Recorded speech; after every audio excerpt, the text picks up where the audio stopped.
One of the big attractions for video games is to experience things you could and often would not want to in real life. Driving expensive cars across exotic locales to space battles in your favourite universe, and even investigating a secret society in ancient Egypt.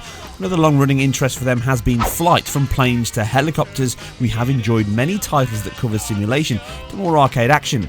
Heliborne from Jetcat Games takes the latter and creates a vast playground for you to revel in.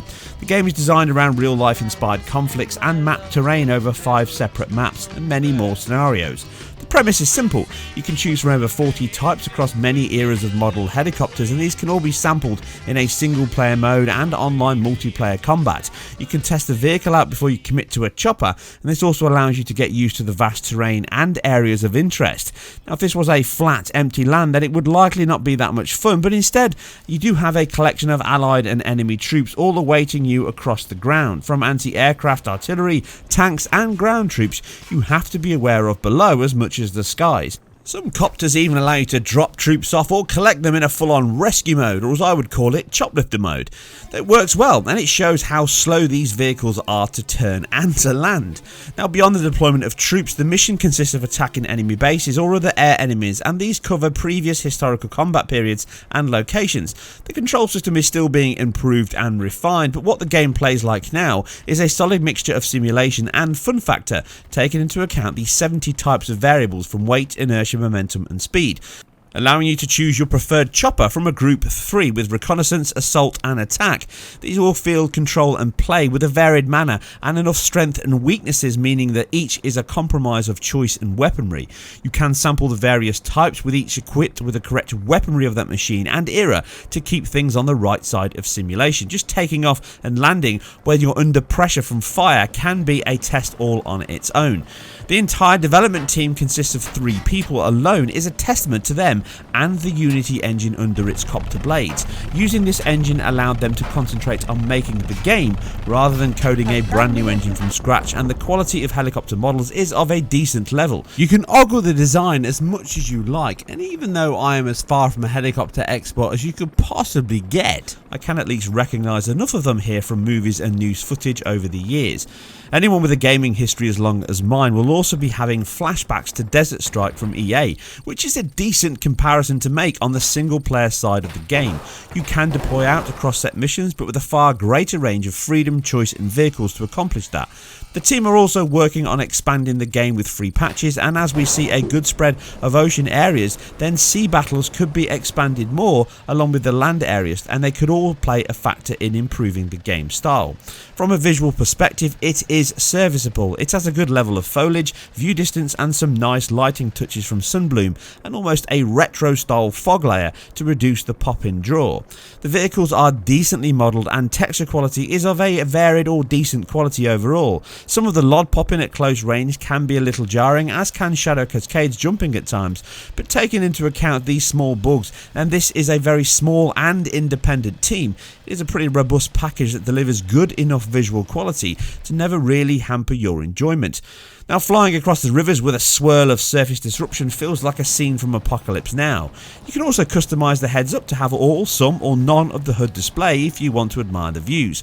Controls can also be tweaked from the mix of keyboard and mouse, alongside a few options to tweak the visuals, and the game is not hugely demanding for a 1080-60 target. Running here on my entry level 8350 and 750 Ti machine at 1080p, I get a decent level that can hover around the 60 FPS target. But if you have more power or want a smoother experience, you can also bump it up to 4K or below 1080 to suit your needs. Tweaking the visual options, you do need some MSA on. Medium detail and LOD level is a good target on this particular machine, and you can push it all up to max, but if you do on this machine, then it heads more towards the 30s, but you can choose to sacrifice what you want.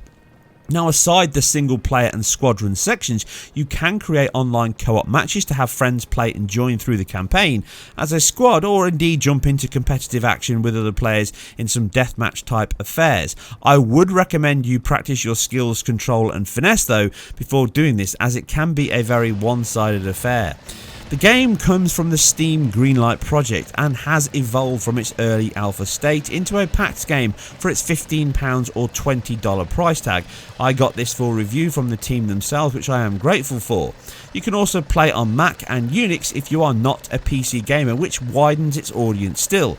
It can still be a little rough around the edges. Collision detection specifically needs a great deal of work, with rockets sometimes not impacting and even flying inside mountains with no way out but a fiery end. Now, these are not common and seem to rely more on the camera frustum views and the vectors at times. Then it can cause some of these issues if you wildly swing the camera around to look at the horizon while flying. You may see more of these types of issues crop up. Now, I highly doubt anyone not into flight sims and helicopters action would jump at this title at all. I know that there's an audience out there and it is very, very large, and as such this is a well-packed, designed and executed title that will scratch that itch very well indeed. Offering a good mix of single player, co-op and online play ensures that all gaming tastes are accounted for, which the team are still working on improving, expanding and gaining feedback from its audience. You can also help shape the title into areas that you would likely want to see. Now, it doesn't mean that it's free from any criticism. I do think that the landscape and the areas are quite boring overall, and there's not enough ground troops and enemies in the air and the ground to really keep you hooked if you want some epic action. And I also feel that the £15 price tag may be slightly high for the content that's there in terms of the mission variables and how they play out. But like I say, the team are looking to expand the title, and if you are big into flight sims and you want a helicopter game that gives you lots of choice and vehicles to choose from, then I think you'd be hard pushed to find a better deal than what you see here.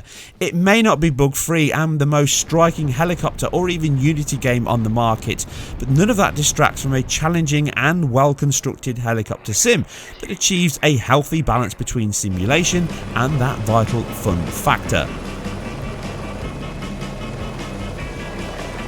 And as always, if you guys and girls enjoyed this, then please hit the like, subscribe and share where appropriate. You can follow me on Twitter and leave all your thoughts and feedback below. Please check out more of my content on the channel and website, and I'll catch you on the next one.